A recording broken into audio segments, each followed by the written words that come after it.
And now, from beyond our dimension, this is the JeffMara podcast. Here's Jeff. My guest is Amy Jamison, who during her near-death experience encountered Jesus and angels in heaven, and today we're going to learn about it. Amy, thank you for joining me and welcome. Thank you, Jeff. I appreciate it. Amy, if you don't mind, let's start on the day that your NDE happened and go from there. Okay, well, I was a dental assistant working in Houston, Texas, and I had a terrible cold for about 2 weeks. Unfortunately, I was wearing a mask and turning my head away, but during patients, I was coughing a lot. And after about an 8-hour shift, I drove home.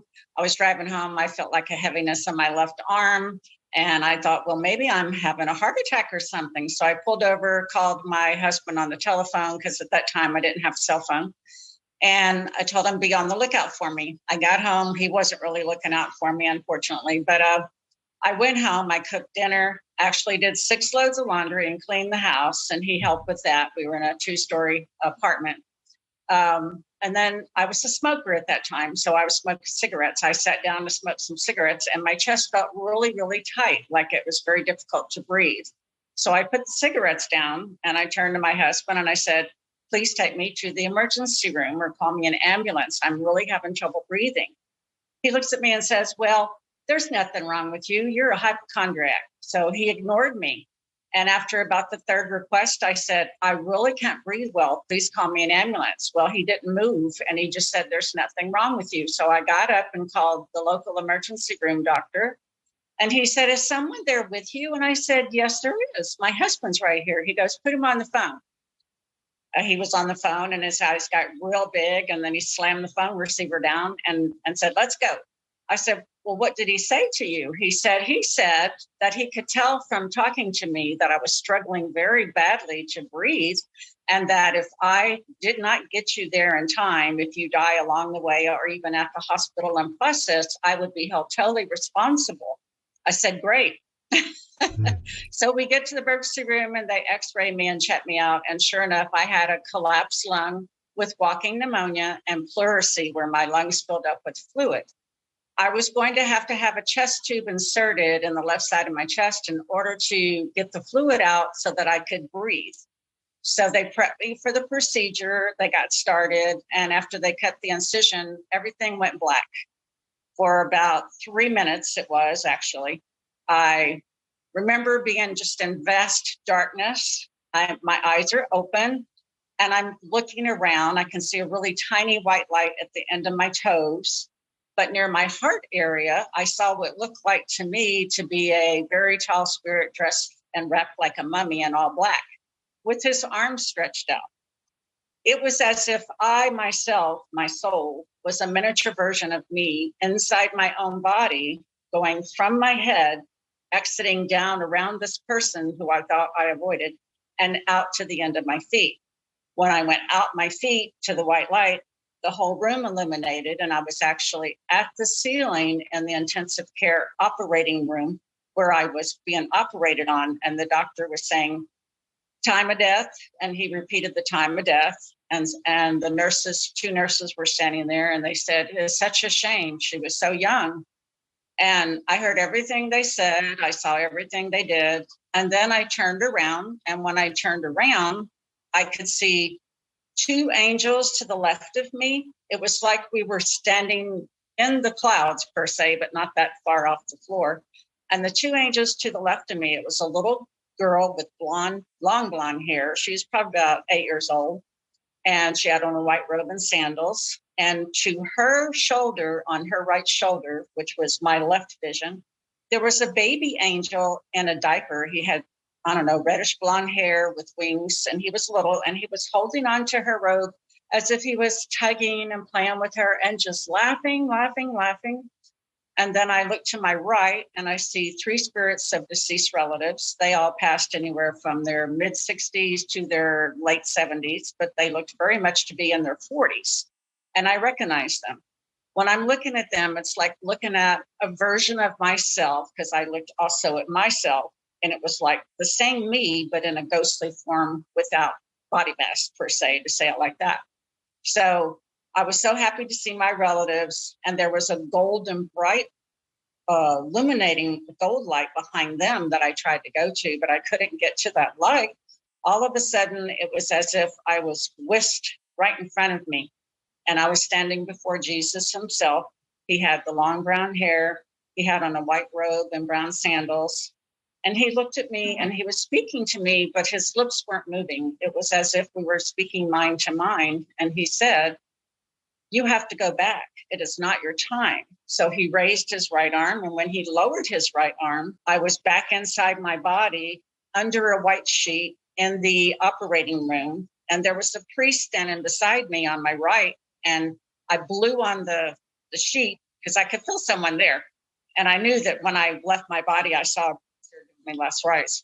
So I told him, I just blew on the sheet, and he pulled the sheet down and he goes, "Excuse me, you are a miracle.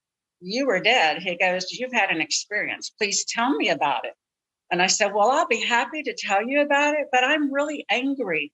He goes, "Why are you so angry, my child?" I said, "I'm so angry because I was very happy where I was, and now I'm back. I don't want to be back." He goes, "It's not your time." I said, "Yes, Jesus told me that." And so I told him what happened to me and what I saw, but that was the extent of my near-death experience. Actually, about a few months after that, I realized I had a dark entity attached to my soul. How that happened, I don't know. The only thing I could come up with for an explanation in my mind was that the mummy person I saw within my own body, me as a miniature person of myself going through the tunnel, that entity, that soul attached to me. And it took me 5 years to learn how to get rid of it. Basically, it was not a good soul. And it was trying to physically do things to me, touching me, pulling me off the end of the bed, and my spouse at that time. It was attacking both of us. It literally tried to suck the air right out of me the last time it was over my body. Kind of like the movie Ghost, if you've ever seen that, where the bad ghostly entities or black figures and they're sucking the air and they're attacking you and taking you away. It was kind of like that. So my husband and I joined hands and screamed at the entity, "You are not allowed here. We are children of God, and you must go to the light of God." And we yelled it and prayed it away, and it left. At that point, it left. How did you see the entity in the first place? How did I see it? Yeah, how did you recognize that you had an entity there with you? Well, because lights would flicker on and off in my apartment at all different times. I would get up and look. The switch would be in the on position, but the light would be off.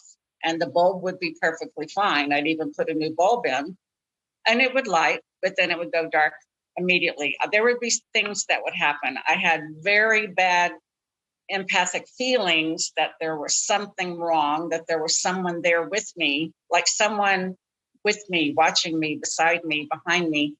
And it felt evil. It did not feel good in any way, shape, or form to me. I really didn't know what it was until my spouse was telling me for a while that someone was pulling on his feet at night. And I'd wake up and say, "I see no one. There's no one there. You're having a dream." And it happened repeatedly until one day in the middle of the day, he's out working in the yard. And I say, "Okay, I'm going to take a nap." Well, I'm taking a nap. All of a sudden, I feel a hand on me at the bottom of my feet. It crosses both of my legs and my feet on top of each other and yanks me out of the bed in a lying position all the way off the end of the bed to the floor.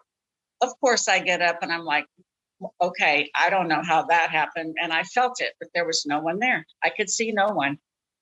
And this happened and several times. I mean, it even tried running its hand up my leg a few times. And before it tried to get over me in form above me, very close, and I could see a dark shadow form, literally feeling like someone was sucking the air out of me like a vacuum. And that's when we prayed it away and yelled at it to go to Jesus, and it left. It's amazing that your husband also experienced it as well. Yes, he did. Yes, he did. And the other thing after that was then shortly after that, I started having visions of future events before they occurred.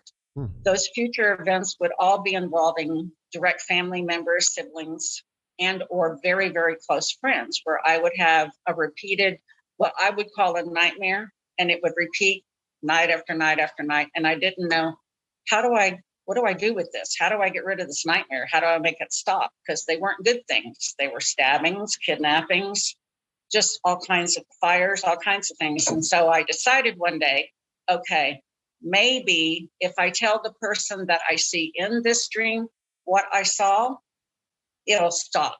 And it did. I did that with the sibling. And I told her what I saw and when it was going to happen. And sure enough, it would happen anywhere from the next day to 2 months later. I was never given a time frame on what I saw. I was just shown kind of like a movie trailer where you see the beginning and part of the middle and the end, but you can't fill in the rest of it. You're only shown portions of it. But then in the end, you show what happens. In my opinion, I thought, okay, once I tell her, it will happen, but everything will be okay. And that's exactly what happened.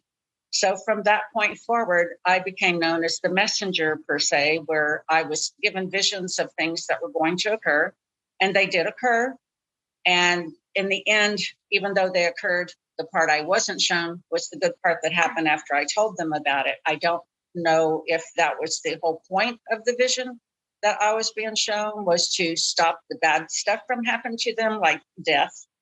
However, I was shown 5 deaths that did happen, unfortunately. So chapter 13 of my book that I wrote about with this is about one of the individuals whose death I was shown, who was very, very close to me. It was my daughter's fiance of 8 years. So he would be driving a car and there would be a girl in the passenger seat. Well, he always drove my daughter's car and she would be the person in the passenger seat.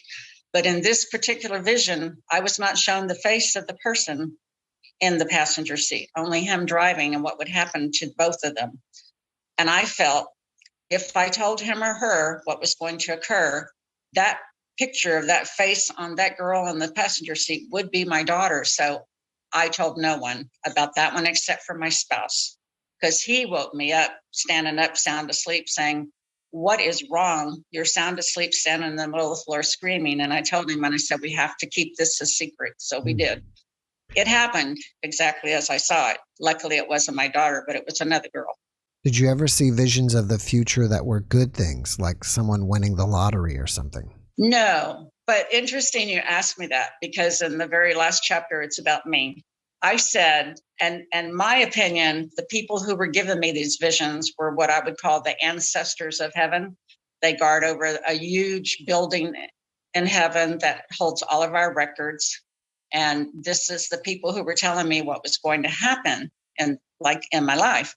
So I said, why is it always bad stuff? Why am I never allowed to have a vision about something good that's going to happen? And I'd say, and matter of fact, why not about me? So one night I went to sleep and I had just that kind of a vision. I was put through a test. I was married at the time, and I was put through a test where I was shown a very tall, good-looking, dark-haired man. And that if I passed the test with him, they would tell me the answer to my father, who my birth father was. So I said, okay. So the man tried to be with me. He wanted to have an affair with me. And I said, no, I'm married and I respect my marriage and my husband. Next thing I knew, someone's telling me in my vision that you passed the test. Your birth father is a family member. Now that I never really understood, because since then I found out, well, I had been molested by family members, stepfather and his father. So yes, but it really confused me. I'm thinking at the time that they told me that answer, they were leading me to believe it was my grandfather or my stepfather. I don't know what the point of that was, but in any way, this person I was shown in there, I was shown a neighbor who lived right next to me in the same vision.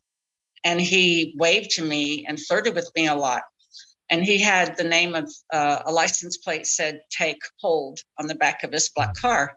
I saw that car next to my parking spot one day and I'm like, oh, there's that same car with the "Take Hold" on the license plate. And then I saw the blonde-haired guy walking down the sidewalk getting in it. He was my neighbor next door. And then we became very good friends. And I'm thinking, okay, so this was the vision I had where they showed me that I was going to make a great connection with this person and he was a good friend. And it did happen.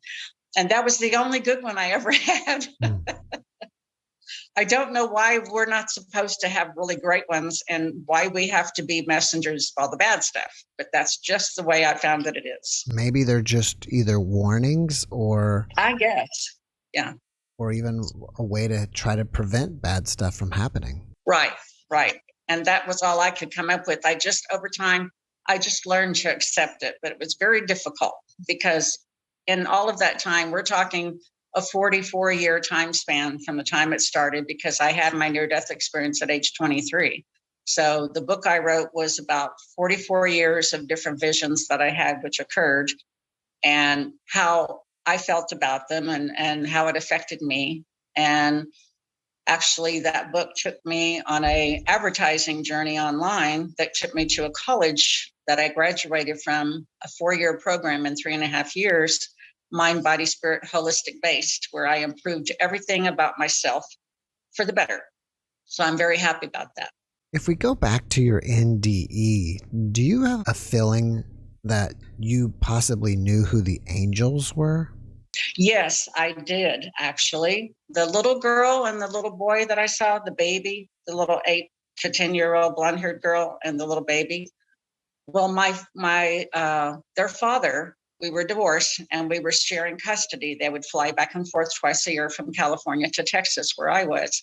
And the first time they came, they're walking down the plank, getting off the plane. And when I saw her face, she had the same long blonde hair and he had the same smile and curly reddish blonde hair.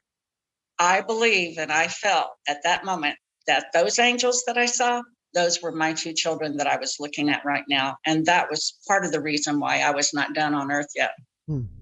Do you have any other abilities from your NDE that we haven't talked about?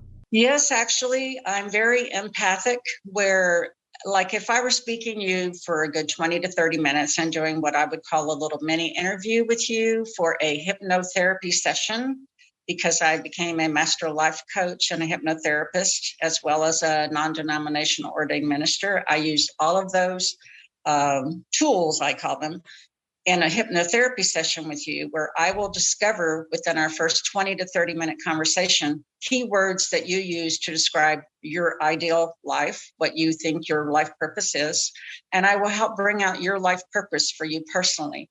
And not only will I do that, but within the first session, I will take you through you being in that particular field of work that you're wanting to do as your life purpose, that you're supposed to do, that makes you extremely happy. And that is my first session with the person with hypnotherapy. I've had great success with it. I love it. And I'm an angel card reader, positive angel card reading. So the angels, in my opinion, use me as their tool, like I'm channeling their feelings and thoughts are coming through me when I'm touching a deck of cards, which are all angel cards. You would hold a train of thought in your mind. Usually it's the one in your ego. Sometimes it's the one in your gut, your intuitive. Sometimes it's both. And you can't decide, well, what question should I ask? The key thing about this is you're not going to verbalize that question or concern with me at all. I'm not the one answering you. The angels in heaven are the people answering you. And you hold that thought and then you say, okay, I'm ready. And then I'll touch the cards and draw 3 cards.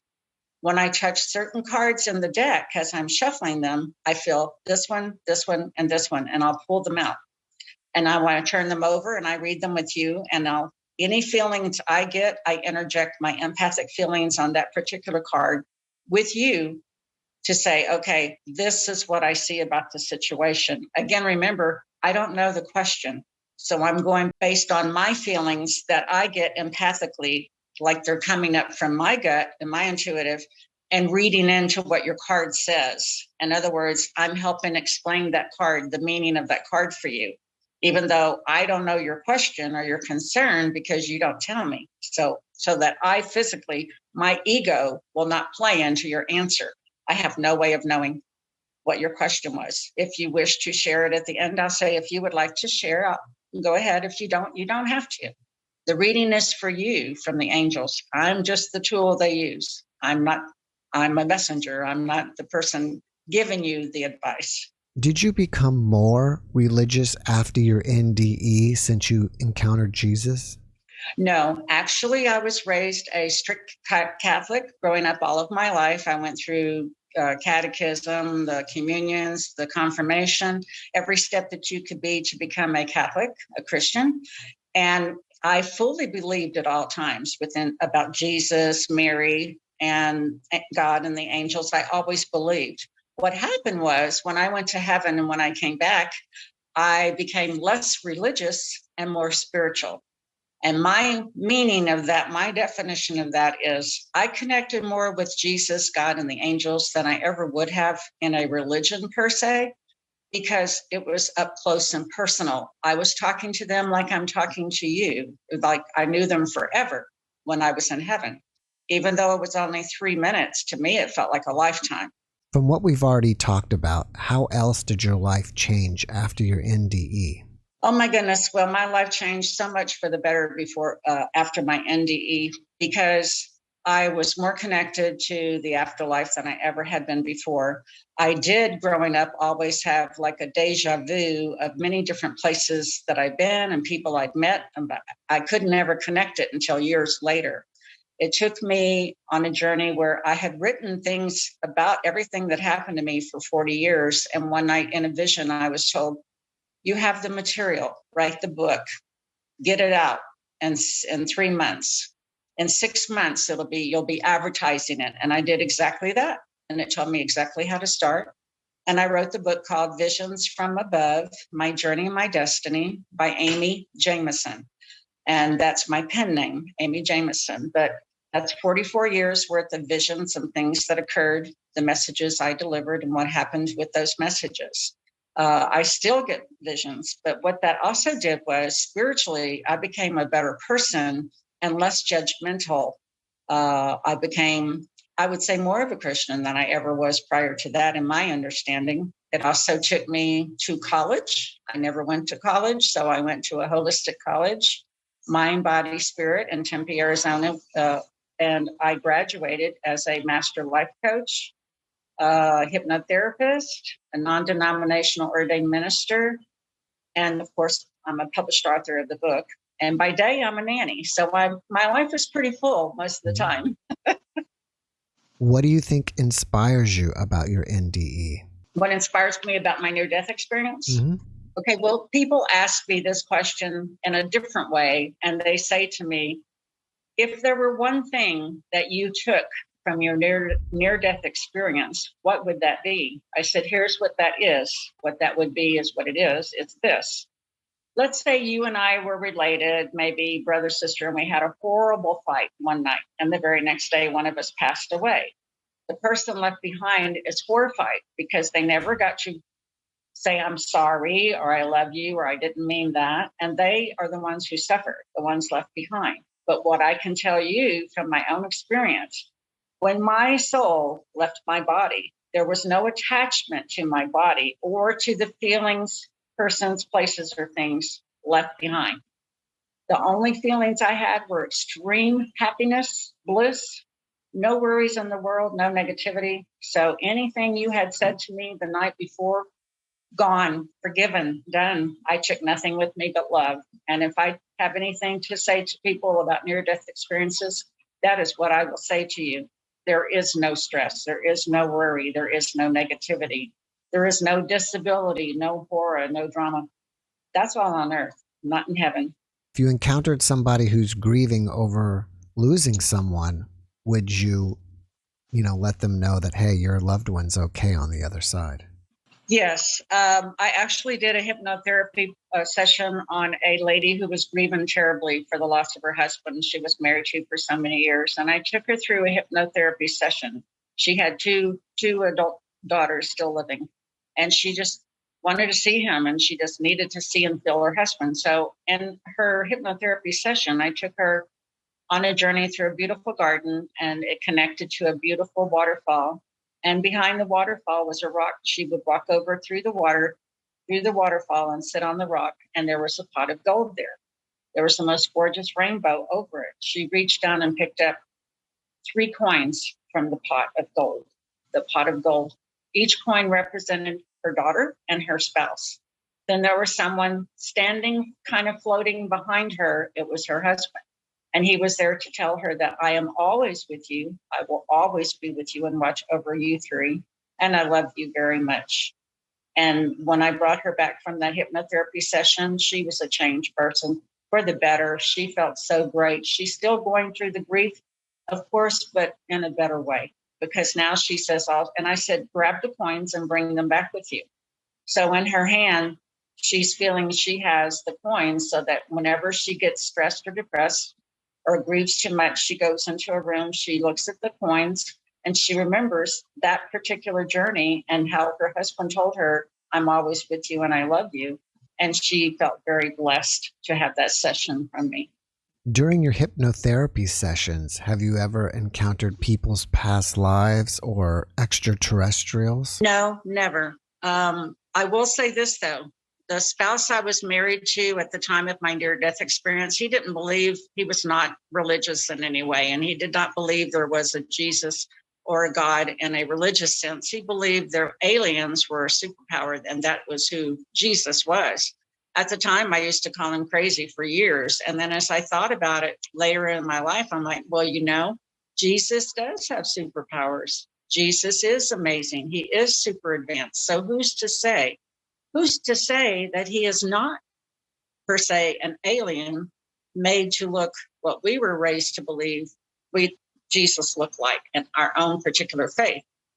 Of all the people I've spoken to over the last 44 years of my life who have had similar experiences or near-death experiences, I believe that their God, let's say they're from India, they're Krishna, they're all seeing the same God that I saw. I believe that he appears to us as we are taught to believe he would appear to us. Let's say you don't believe in Jesus. You're going to see an alien, or you're going to see just the universe. That's how I believe it is for us. We're taken to our own special happy place, but it's all the same place. If someone wants to get your book, do they find it on your website or Amazon? Actually, my book is for sale on Amazon. It's also for sale on the publishers, which is balboapress.com. And you can also go to my website and read a little bit about my book, as well as look into my life and pictures that I've made of my journey along the way and comments people put about my book.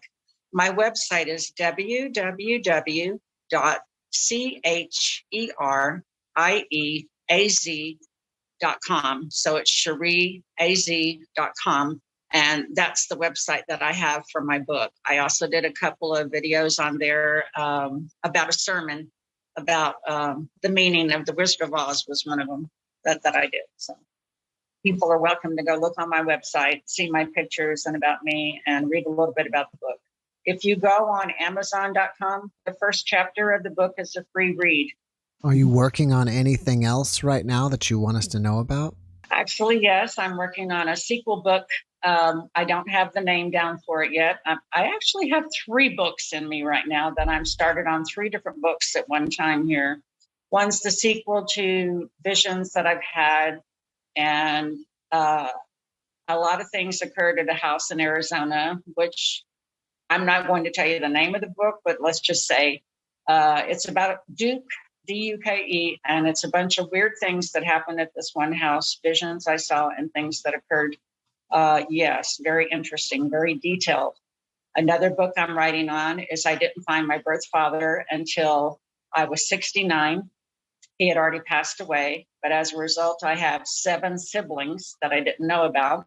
I found 2 already recently, and I'm still working on finding the rest through Ancestry.com. So that's another book, Untangling the Tangled Roots. And then the other book is about life as a woman in Saudi Arabia. So I was there 6 years. So that's another book I have in the process as well. Wow. What were you doing there? Well, actually, I met the person I met that I married, who was the father of my children. I met him in Las Vegas, Nevada. He was at Denny's. He was the cook and I was the hostess. So, you know that story, the dish ran away with the spoon. It was kind of like that. So he was in his last year of college in Las Vegas, and his family lived in Saudi Arabia. His father was chief engineer of oil operations for Aramco Oil Company. So after a year, we went to Houston, Texas, the home base plant for Aramco, and we're there 2 years. And then we went to Saudi Arabia for 6 years. So that's how I came to be in Saudi Arabia. I had my 2 youngest children there. Your husband at the time that you had the NDE, did he believe you? Okay, so he never believed in religion to start with. He's the one who believed in alien as the superpower, which now I can almost agree with him as far as that part goes. He never believed that I had something like that happen to me.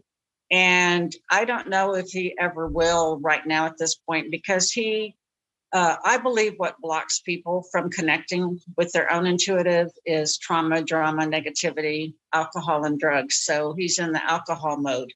So in my opinion, in the alcohol mode, you're not going to connect with your deepest feelings and your intuitive. It's just going to be blocked. But we all have the same ability to connect with our intuitive and to see and or feel things that we wouldn't normally see on this earth plane. That's my opinion, my thought. Before your NDE, did you believe in the paranormal at all? Actually, I did. Before my NDE, I was actually scared to death to die, because growing up, I grew around an alcoholic, abusive stepfather, and everything was about protecting the secret of keeping what he was saying and doing a secret. And so I was high anxiety, petrified, always thinking I'm going to die because I would be one of his victims. So I always thought, I'm going to die, I'm going to die. I was scared to die. I didn't know anything about it. I believed in paranormal, and I used to call ghost, to me, were what people were describing as spirits. To me, that's ghost. And ghost sounded scary. Ghost sounded like anything paranormal, and ghostly was going to be bad, not good. But then when I had my near-death experience, I realized that people were describing ghosts were actually spirits that had already passed. Just like in life, you're going to have good ones and you're going to have bad ones. But in my experience, just like it is on Earth now, the light will always exceed the darkness, meaning that good will always overcome bad. So if you just believe that and know that to be true, it will be true for you. You still may experience the darkness from time to time and or bad spirits, but you will always come out on top if you have the Creator as your full belief, whether it's religious or spiritual. After watching this podcast, people may want to reach out to you and ask you questions. Are you open to that? Of course. They can contact me through my email, which is leecherie66@gmail.com. And once they reach and contact me through there, I can give them my personal phone number if they would like to speak to me. I'd be happy. I do card readings. I'd be happy to do a card reading for them and answer a question. I don't charge. I believe in the power of being, the more I give, the more I get. I do free readings, and donations are appreciated. And I usually get more donations than I would if I charged. Before we finish up, can you leave us with one last positive message? A positive message. There is an afterlife. I believe that wherever you go to when you're stressed in your happy mind, you know, in your happy place is going to be your heaven when you pass, when your soul leaves your body. Your soul will leave your body, but you will have no attachment to it. You will only take love and great thoughts and happiness and great memories of the people who you make memories with now. Live your life. Don't be afraid. Have a great life. Believe. If you believe, you'll never die, because your soul never dies. Your physical body dies, but your soul never does. Amy, thank you for that message, and thank you for joining me today. Thank you. You're welcome. Thank you for having me. Hope everyone has a blessed day. Thanks for watching the JeffMara podcast. I really appreciate you. Another way to show support is through YouTube memberships. And if you do, there are loyalty badges and other perks depending on your level of membership. All you need to do is click the join button underneath the video to find out more. Thank you for your support.